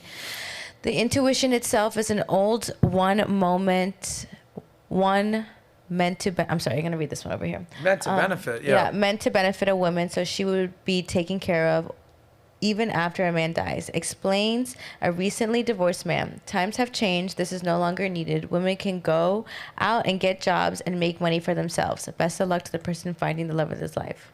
But Yeah. that's so contradicting. It's like, okay, women can go work and make money for themselves, but high value men don't want women working. So which is it? Well, high value man doesn't necessarily need his woman to work, right? Okay, If he's so making then why enough wouldn't money, she but get a lot of people married? don't have that luxury. So number one, Meh. again, take this in with open arms, honey. Okay, Okay, my arms are Can't fight open. City Hall. A lot of men think that the institution is broken. Number two, Mm-hmm. a lot of men understand that the concept is sort of sexist. Right. So I can understand that. go ahead. More than one unmarried man has revealed his reasoning for never wanting to get married, which all hinge of the institution being sexist. According to a few men, marriage is outdated and a relic from a lost era. Yeah. So Big space. And the reason that it's sexist is because marriage favors Women. women, which is number 3. So marriage favoring women. Part of the reason for that is, strap yourself into this one, people. A man candidly expresses his opinion on marriage using a bizarre metaphor. Marriage for women is a wondrous romantic partnership. We all know women dream of their wedding day. We all know that. But then they got to be a wife. All right. Yeah. So the marriage for men is her holding a loaded gun to your head and hoping that she never pulls the trigger. That's how some people feel. It looks like somebody has their new dating app bio. Keep going, scrolling down. Ready to go. Ready to go. Number 3, the odds of it working out are 50%. So we're going to get into a second about the odds of marriage working out and how long marriage lasts in different part of the world.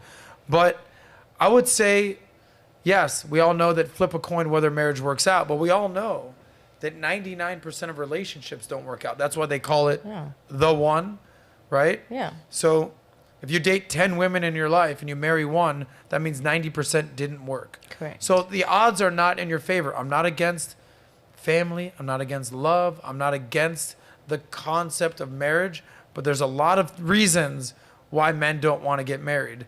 And there's a lot of reasons why women may not feel inclined to get married. I get it. And the odds are oftentimes not in your favor. Number 5, I think we can empathize with this. We did this. We asked a lot of ladies this recently at a panel we did, that traditional weddings are a waste of money. Yeah. So, Nat, how much would you want to spend on your ideal wedding? I'm not really thinking I want a big wedding. I know I want to get married in a church and then do a little reception. I just want a nice dress and a big ring. See, you heard that? She wants a nice dress. I don't need like a huge venue and all that. I just want a nice ring and a nice dress. And I want to get married in a church. What would you say that most women want when it comes to having a wedding? What are the things that they're thinking about? I'm thinking kind of along the same lines. I know some people would like to have like a big reception because family's like important for them. But I mean, if you get married in a church, I don't think you have to rent out the church. I think you just pick a time to do it. We got Joey saying you got. You have to rent it out? Yeah, the organist, the singer. Oh, and all those things. Yeah, there's The guy that just got married fee 10 for days everything. ago. I'm sure. He's basically okay, like- that's good to know. That's good to know. But I don't think it'll be as much as like renting out a huge venue. Well, Nat, Okay. fun fact. Okay. You don't need to rent out the temple. So maybe you marry a Jewish guy, boom. Oh, I'm Catholic. Okay. I'm Catholic. I'm Catholic. Yay. All right, number 6. After all that, we all know, odds are it could still end in a divorce after you've done everything right. Yeah. Some men can't handle the thought of marriage failing. Oh, it disappeared on me. Okay. Citing it as the main reason they are against marriage today. The pain, the heartbreak, the potential financial losses are just a few reasons they've given, which would have invariably hurt tenfold in the way they're on and the way they wrong end of infidelity. Yeah. All right. So we all know that a lot of people, men, feel that it is pointless and it is pointless. antiquated, and it is there's no reason to get married. We know that you can have a relationship without marriage. So a lot of people think that it is pointless. That's number 7. Number 8, which essentially is codifying that, is that you can be in a happy, healthy relationship without actually getting married. Yeah, you can get screwed over too. I'm not anti-marriage. I'm just anti going into marriage not knowing all the information. All right. And then this is probably one of the biggest thing that people have the biggest problem with, which is number 9, is that you are now giving the government control of your life and your marriage. And you get a couple tax breaks, but God forbid, government wants to come after you. Ooh wee.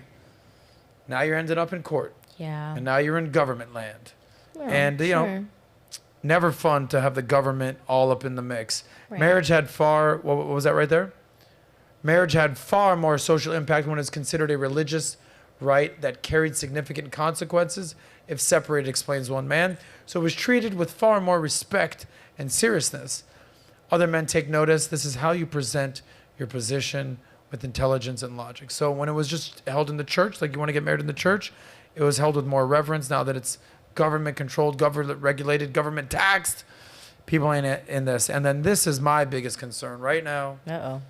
Number 10, potential loss of assets. Right. You work your ass off, you work your assets off, you do your whole thing, and you don't get a prenup, you don't have everything, figured out, and the woman, we all know that 78%, 80% of the time, the woman files for divorce. You haven't had your ducks in a row. You haven't had your prenup. You haven't met with your attorney. Next thing you know, boom, half your shit's gone. It's happened to my business partner. It's happened to people I deal with. My business partner is paying his ex-wife 10 grand a month to sit home. Makes a lot of money. But, you know, they had a family of the kids together, respect, I get it. But he had to basically give her half all his shit. Right. And that is a very scary prospect for most men. But do you So think... people believe it's a broken institution. They think it's sexist. It thinks it favors women. They think the odds won't work out. They think traditional weddings are a waste of money. It could all still end in divorce. It's pointless. You can have a happy, healthy relationship without marriage. It's government controlled. And at the end of the day, you could lose half your shit. What are your thoughts? Sounds like a good deal for most men. I don't know about all that, but would you say that maybe they set it up this way because the likelihood for men stepping out on the marriage is higher than a woman? So that way, like, marriage is kind of to secure the woman's life. You're saying that Like, because, like, you know, you see more often, like, men will step out. you mean cheat? Cheat, yeah. Okay. Men will cheat more likely than women. I'm not saying Infidelity. women won't cheat. I'm sure there are women that do. Yep. But I think marriage is also kind of set up in a way that if a man was to make that decision, that the woman is left in a secured way to move accordingly after a divorce. Wouldn't you kind of say that's kind of how they set it up? That's why it's not really a benefit to men today, because women are, you know, the numbers say that women are the one who are more likely to initiate a divorce. But if a divorce was because a man, you know, did X, Y, and Z, and the woman was a great woman, you know, she would get half of what he gets, but she was a great wife, right? Listen, you know, I'm not condoning cheating. I don't think a man should cheat on his wife. I don't think a wife should cheat on her husband. I agree.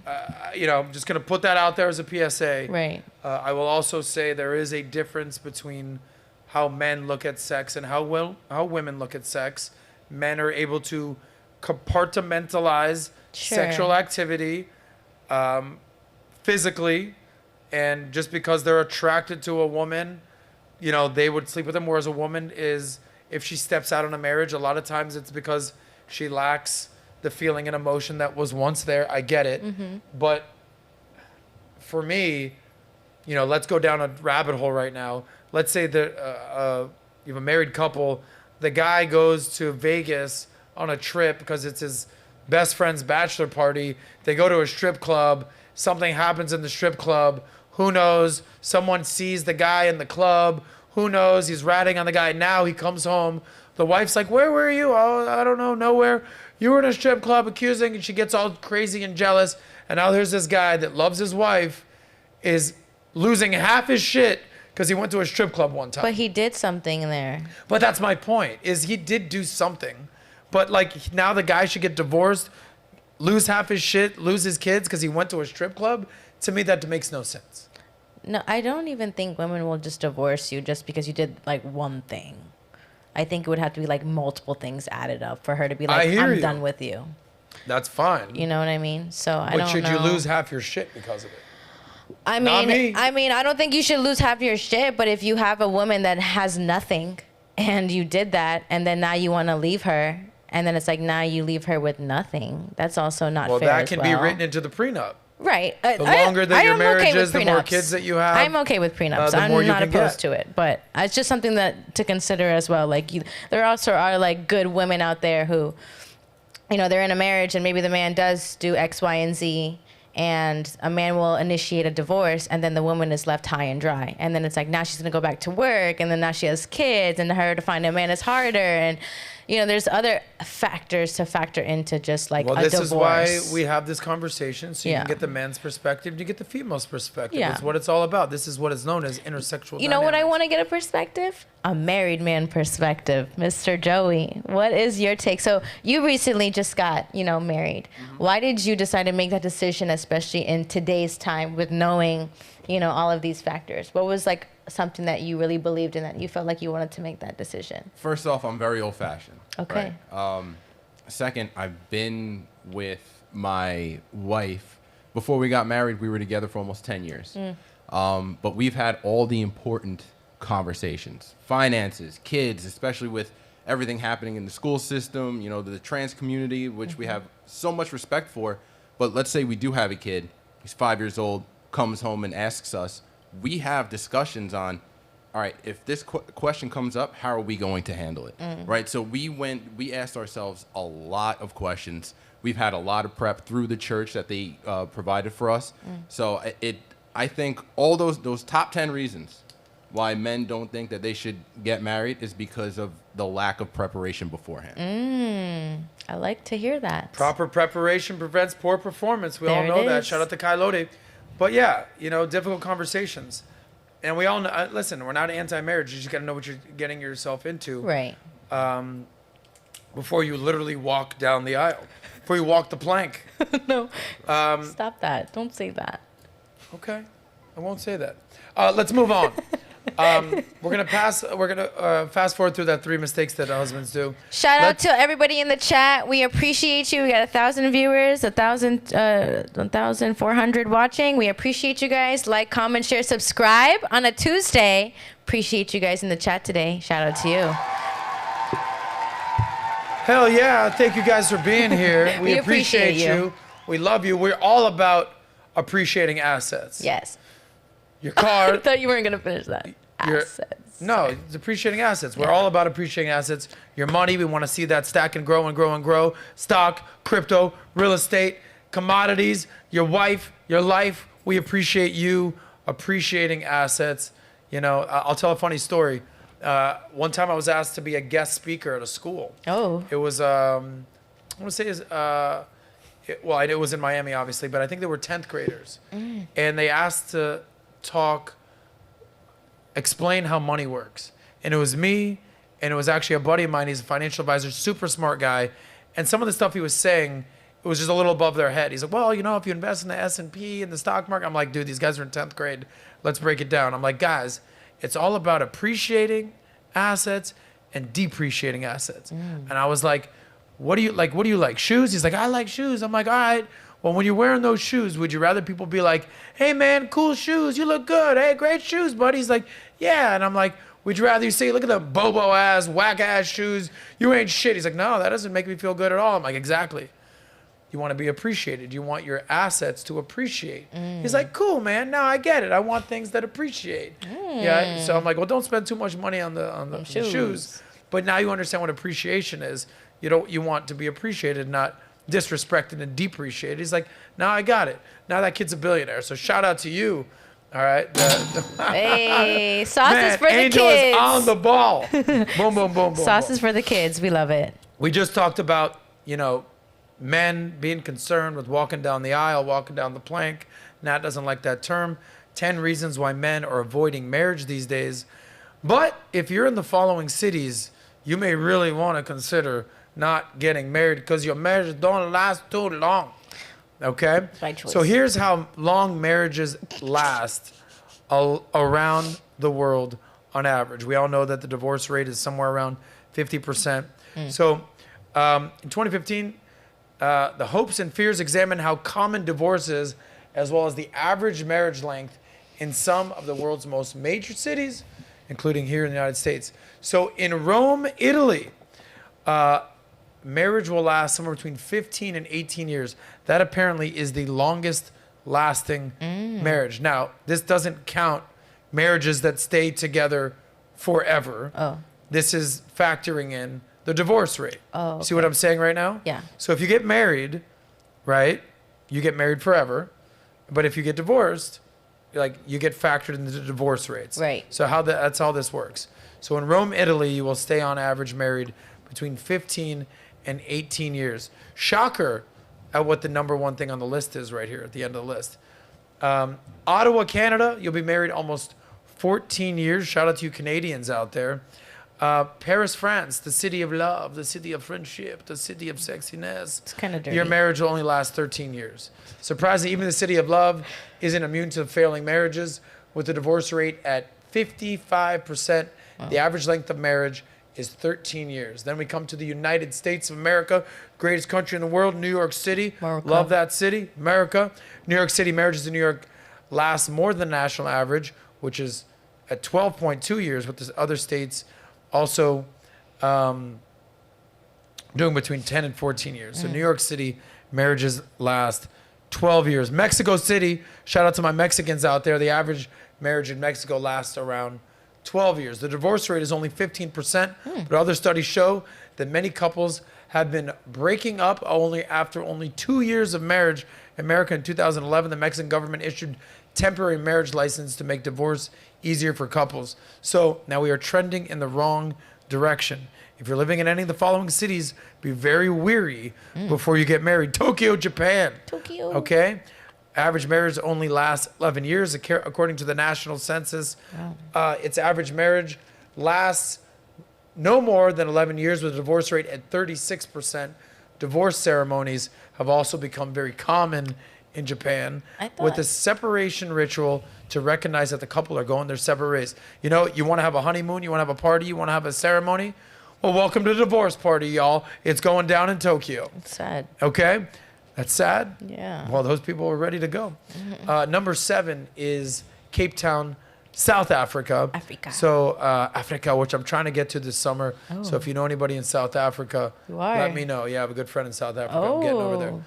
So he'll actually be on the podcast soon. Ooh.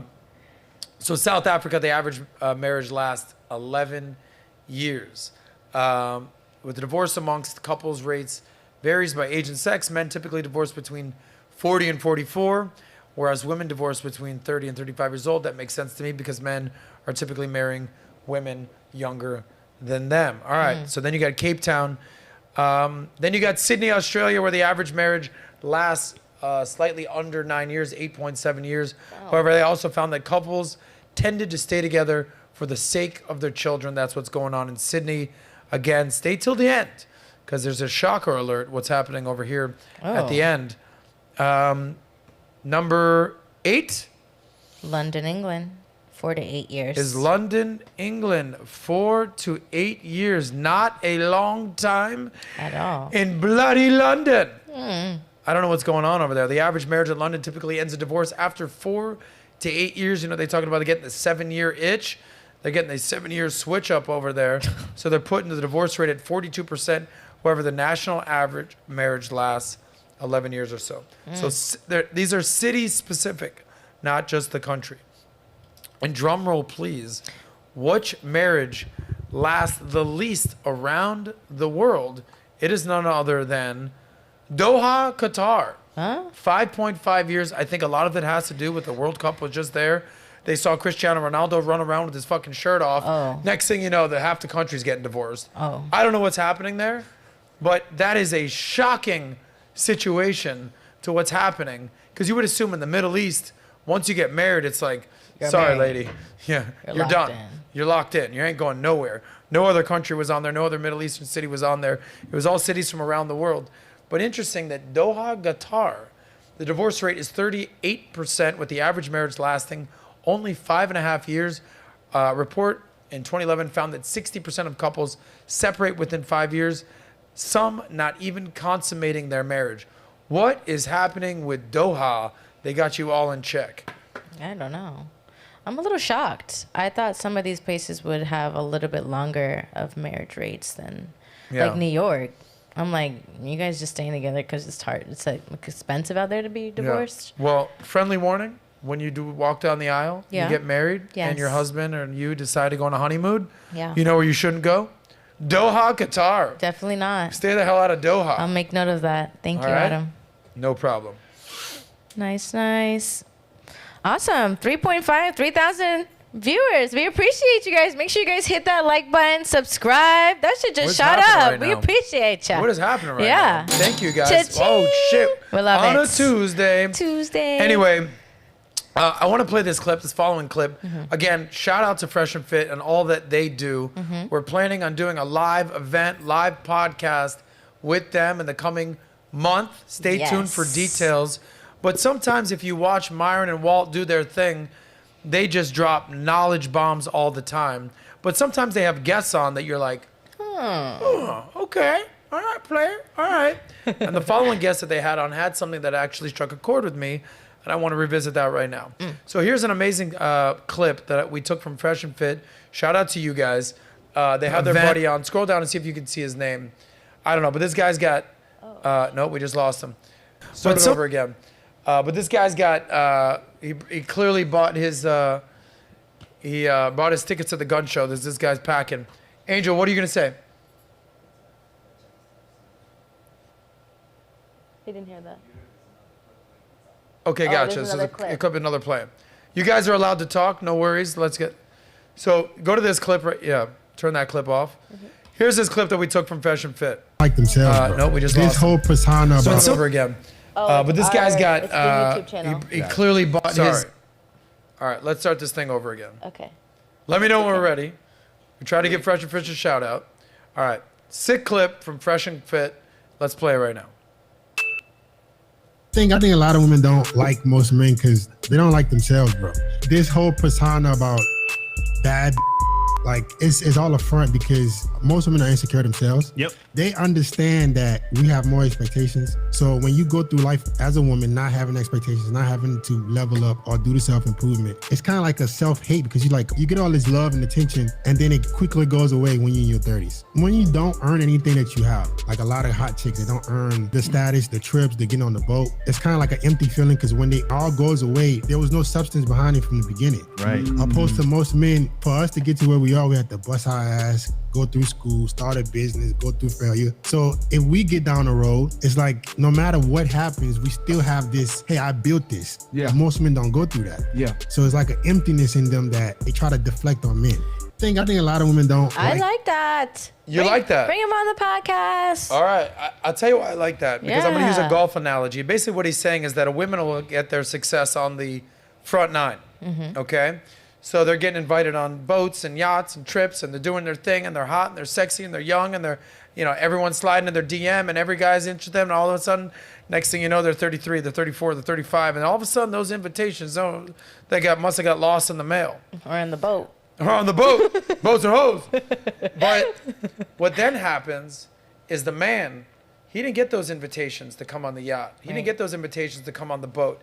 He wasn't getting flown all over the world. He had to actually work for his shit. But on the back nine, when, it's time to actually count the score, if he actually put in the work and he actually finished all 18 holes, to use the golf analogy, a lot of times that's where he's going to find his success.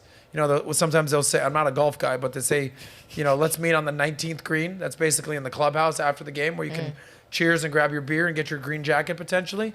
And that's where you'll reach your success. And this isn't necessarily to shit on women, but this is really for you guys to understand you might not be getting love from the women right now. You might not have a lot of money in the bank right now. You might not have your success right now, but you might just be on the front nine of life. Let's get to the back nine. And I don't mean by age. Right? They say, oh, you're on the back nine of life right now. It's like, oh, you're on the tail end here, buddy. Like, I didn't reach success and really have what I felt success until I was 35 years old, where I took a look at my life. I was like, holy shit, I've got money. I just got out of a crazy relationship. I'm free. I'm good to do what I want to do. I have the number one commodity in life is your time.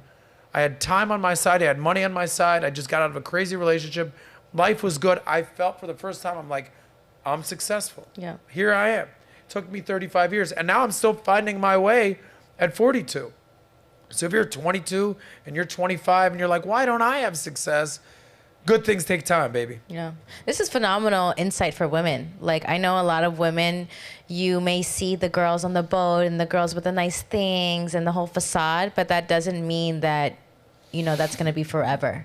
And I think sometimes you need to hear men like this explain that so that you're able to build yourself as a lady so that you're able to prepare for that man that you want. A lot of the time, like, girls, you're on your phone, you see your girlfriends, they're on boats and they're doing this and you're low-key like, oh, that looks like fun. I would love to do something like that. But then you got to think to yourself, like, that's not forever. These girls on a boat and you hanging around these men, like you know in your heart, like there's something in return for it. So just be mindful when you see these things because it's not always like as it seems on the ground. But I like that. He also was able to deliver a message in a way that is receptive for women. Yeah. That's also important. So I've shout out to noticed you. that if you just speak calmly, not rude, not be a dick, you can say whatever you want to a woman. Yeah. You just don't have, you can get your point across. Nat, I appreciate your perspective today. Is that number Sometimes you've been wrong on a simple thing. Sometimes you didn't really want to listen to what I had to say, but That's probably all the ear hair you got going. Anyway, moving right along. We've got about 10 minutes left before we wrap up here. We appreciate you guys being with us here on the SOSCAST today with Sos and the homie Nat in the house. If you have not subscribed to Valuetainment, go ahead. Subscribe. What you waiting for? Like. We don't want to have to call your mama hoe all day. Yeah. We don't want to do all that. Let's not do that, guys. Okay, we've had some fun today. We're going to be answering your super chats at the end of the episode. Okay. But I actually want to get to what I called the wild story of the week. I want to start bringing this back. I like the that. wild story of the week. And a buddy of mine went on a date recently. And the girl that went on the date was filming the date. So if you find yourself in a situation like this, I want to know what you would do. Okay? So here's this date, and the girl is filming the date. Let me know what you would do in this situation. Go ahead with volume. That's not it. Yeah, it's this one. I told him I'm trans. I haven't told him I'm trans and I'm nervous. What happens if he doesn't accept Look at the me? music, yeah. There they are. They're doing their thing. But what if he doesn't accept? Play the video. Play the audio. The volume, Joe. Dude to make a video like that for the real dude or the I don't know, for the dude that's dating the dude to make a video like that and post it on the internet. Like, be honest, because men want real women, period. Real men want real women. Straight men want real women, period. End of story. Don't do that to men. That's so wrong. That is so Shout out to the homegirl. Play the beginning of the video again just so you understand it. I haven't told him I'm trans. I'm nervous. What if he doesn't accept me? He won't. Wow, I would be really mad if I was him. Well, not the one in the hair. So, I mean, this is a crazy situation. You end up on a date. This actually happened to a buddy of mine. Wow. So, again, no names. This is when I was living in Dallas. I went up to meet a buddy of mine. He's like, yo, what up? You're living in Dallas now? I'm like, yeah, I'm out here. I didn't have many friends. I was out there because I live in Miami. And I go to meet him at a bar, and he's like, yo, I got this baddie I met on the internet coming, and I think she's bringing a friend. And I was like, all right, well, let me know what the deal is, right? I'm like, you got any pictures? He's like, yeah, this is her. And I was like, all right. Yeah. Okay. Right. I'm like, you're into the dark chocolate, huh, buddy? He's like, yeah, I am. I'm like, all right. Play on player, nothing wrong with that. I said, let me see a couple more pictures here, buddy. I'm like, I'm not. He's like, what do you think? I'm like, I don't. Is that a dude? He's like, yeah, it might be. What the fuck? I'm like, why are you having them come then? He goes, I gotta find out. I don't know. They look pretty hot, or she looks pretty hot.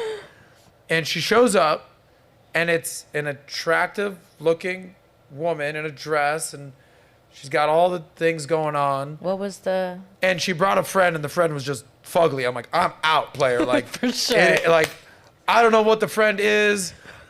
An ugly dude, an ugly woman. I'm out. Don't worry about me. I'll figure my own thing out. What gave it away? The Adam's apple mostly, and the hairy knuckles. But so he's like, all right, cool. I'm like, yeah, I'm good. And he goes, I think, to the bar to buy him a drink. I was just like, yeah, I'll be over here. And he came to me and he's like, so do you think it's a man, a woman? I go, listen, the fact that we're having this conversation is a red flag.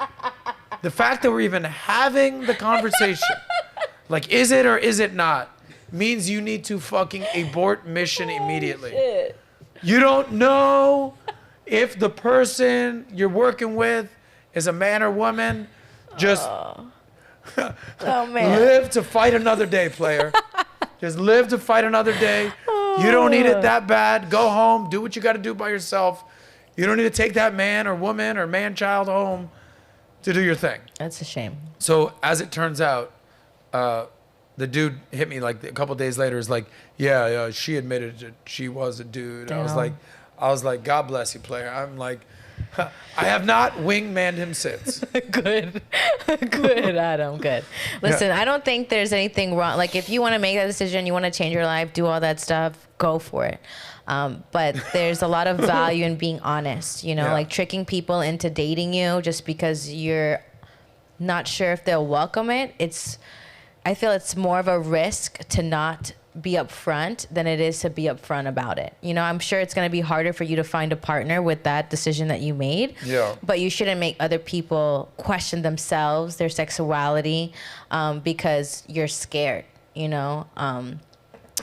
Here's my only question. It's no good. Obviously, we completely understand men, do not put your hands on women. It's not even a question. Do not do that.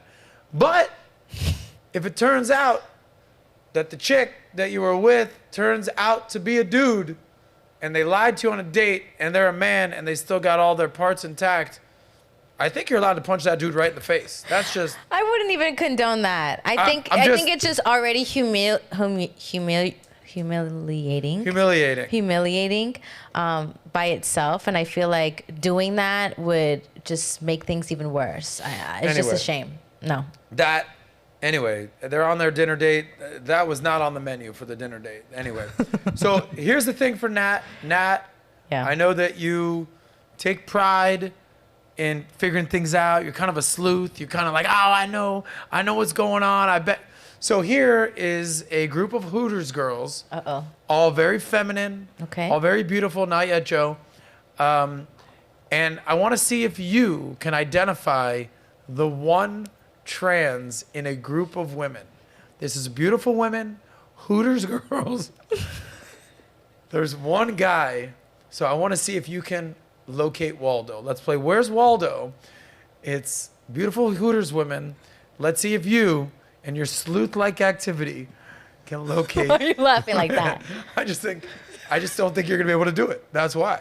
I'm scared now. But best of luck. Okay. Okay, Joey. This is Hooters.